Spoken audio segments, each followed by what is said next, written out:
Good evening, Internet, and as always, I do hope this finds you well. You may notice a notable lack of guitar here. That's because tonight we're going to talk about something that's not specifically about the technical aspects of guitar playing. We're going to talk about nerves, performance anxiety, and also imposter syndrome. Now, we'll begin with nerves and performance anxiety. It's not that kind of performance, I should say, chaps. That's a little bit above my pay grade. What we're dealing with here is the adrenaline rushes that hit a musician just before you're due to go on stage, whether that's your first gig, whether that's your 1000th. This stuff is perfectly normal, we all get it, and it's a kind of a standing joke with all my students that I know full well that you guys will play 50% better at home than you will when I'm in front of you watching you. We all get a little bit of that. We all sometimes kind of get a little bit overexcited, we try and overcompensate and do too much, we get a little tangled up, and it all just builds and builds and builds into a little bit of a vicious circle. But there's some ways through this. And I'd like to just add at this juncture that this video was inspired by one that Sophie Lloyd did a few years back when she talked about struggles she'd had with performance anxiety and the various sort of therapies and that kind of thing that she'd been through to cope with them, which is admirable. I'm going to propose some slightly more grassroots level approaches, things that don't involve drugs, cognitive therapy, all that kind of stuff, things that could probably help you at a slightly lower level. Let's talk about nerves then. So nerves, you get the adrenaline and it makes you want to talk faster, even if you're reading from a script. It makes you want to jump around, play faster. It'll also make you try and push ahead of the beat, can lead you to do stupid things, try a little bit too hard, try and overcompensate for whatever else is going on around you. It's not always a bad thing, having a little bit of nerves. It can push you to be more creative, but generally it can lead musicians to do silly things, make silly mistakes that they otherwise wouldn't, and it's the kind of thing that can absolutely cause a brain fart, cause you to simply forget things as simple as a C chord. And certainly if you sat there about to take your rock school grade 5, you're looking at the tablature and the notes and the dots are just swimming in front of you, that's nerves are hitting you bad then. So practical things that we can do about them. Well, for a start, what we need to do is we need to slow the metabolism right down. Now this is quite a big deal for me because I'm an asthmatic, and if I find that I'm getting, if my breathing is speeding up and getting shallower, that serves to simply build into a vicious circle where it gets faster and shallower and faster and shallower, and that can bring on an asthma attack. Now for you normies out there, you're not going to have that issue, but it's still the kind of thing that can lead to a vicious circle. You get nervous, then you get nervous about being nervous, then you get nervous about the fact that you're nervous about being nervous. We need to just take a break, step back, slow that whole thing down. Great exercise to use when you're just about to go and sit that exam or do first gig or whatever. Let's slow everything down just by breathing in through the nose. Start by counting to, let's say, 4. Breathe in for 4. Hold for 4. Exhale over 4. Then gradually build up to 5, to 6, 7, 8. It's going to help just dial everything back, allow you to just settle back, take stock, and give a slightly more settled performance than you would otherwise have done. Allow you to just kind of dial into the situation a little bit more without that horrible feeling of you putting pressure on yourself for putting pressure on yourself for putting more pressure on yourself. So that's a great thing to do, and I would always recommend that if you find yourself getting a little bit of the shakes before a gig. Okay, next up, well, I think it's very, very important as musicians to keep a sense of humour, because what we do is fundamentally ludicrous. If you're the average guitarist in a band, then you're probably not playing Wembley Stadium. You're probably playing the dog and bucket on a Saturday night and trying to convince 24 drunk punters that they're in Wembley Stadium. So hence the waving the hands, the jumping around, the hello Wembley, all that stuff.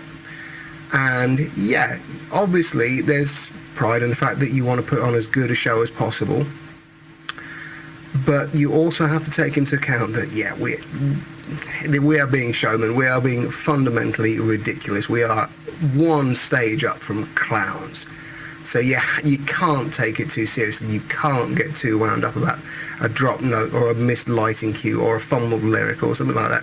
You have to just keep a good sense of humour, accept that things are going to go wrong.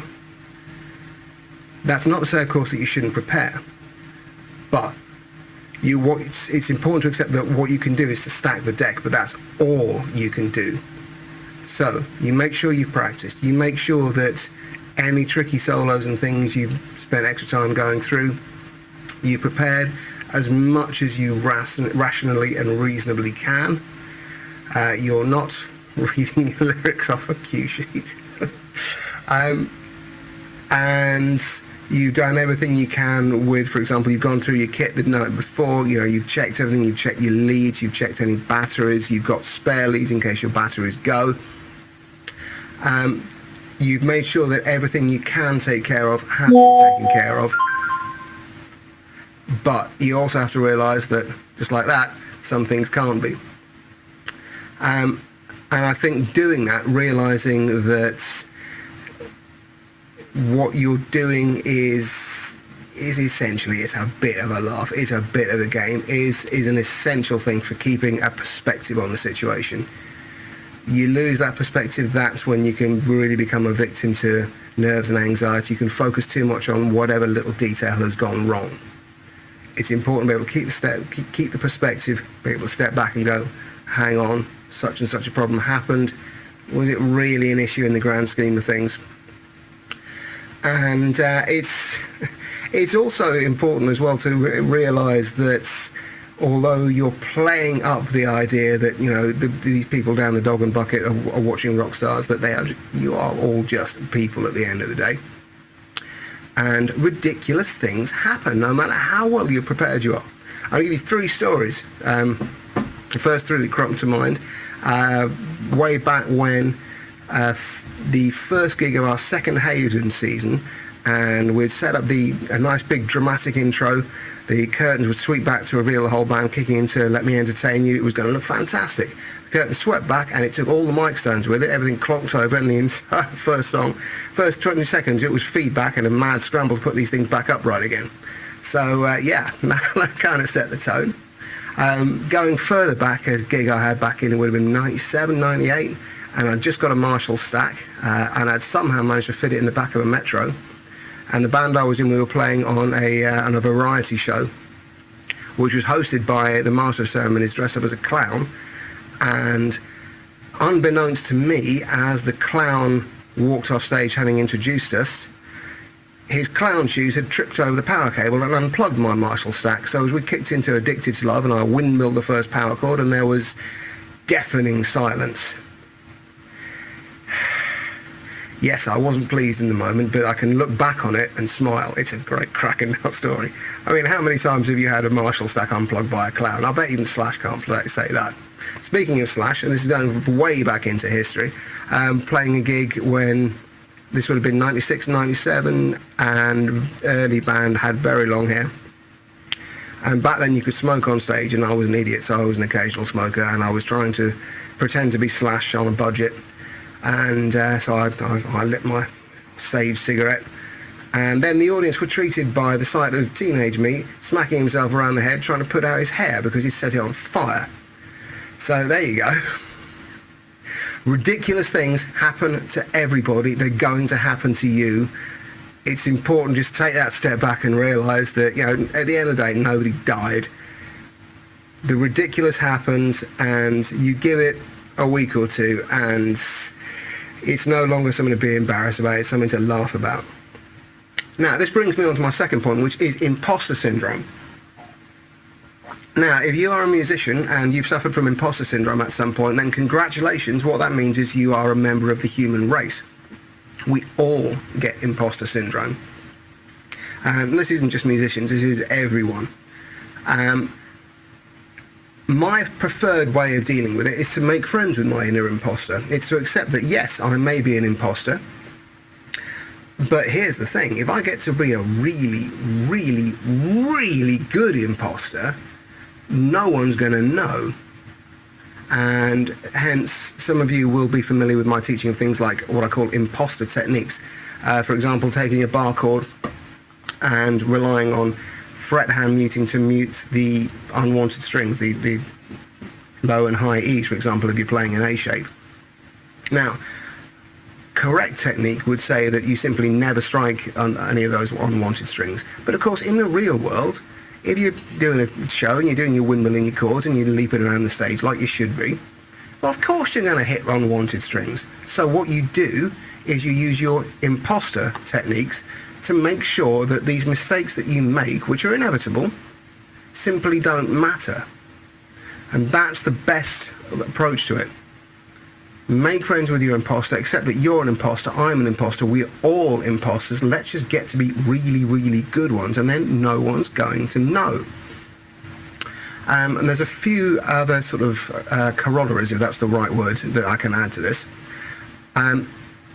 You're always going to want to compare yourself to your heroes. We all do that. I would say that it's a new thing because of social media and Instagram, but it really isn't. We all do that. I remember comparing what I was playing to live videos of Guns N' Roses and AC/DC and stuff back on Betamax, which gives you an idea. And no one knew back then what the hell social media was. So this is not a new thing. Social media probably hasn't helped, but it's always been around. We always like to compare ourselves to our heroes. Of course we do. They're the ones who made us want to do what we do. But be aware that your heroes, your Instagram guys, your guys on recordings, will have had infinity times 2 numbers of takes to get the perfect shot. Never mind whether there's any kind of filter trickery or anything like that going on. There's simply an absolute shed load of takes gone on to get the perfect go. In the real world, us mortals who get together probably once every couple of weeks in a rehearsal studio for 2 hours, that's not a going proposition. You're not in that position. You also don't have the luxury of infinite rehearsal time. So if you're looking at a band live and going, well, we're not as good as that. Well, no, because the odds are that band rehearsed 12 hours a day, probably for about 3 months for that tour. So you're not going to be as good as that if you're only rehearsing a couple of hours every week or every couple of weeks. And that's all that can often be done in the real world. When everyone has a job, and not everyone can be playing an instrument 24/7, and people's availability fluctuates, these are considerations that we as mortals have that our heroes quite often don't. We don't have all the logistical elements of life laid on for us. We have to get all that stuff sorted, and then we get to play a bit around the periphery. So when you're trying to make comparisons of yourself to your heroes, bear those things in mind. It's not a bad idea to aspire to do what your heroes do, to aspire to their level of ability. Far from it.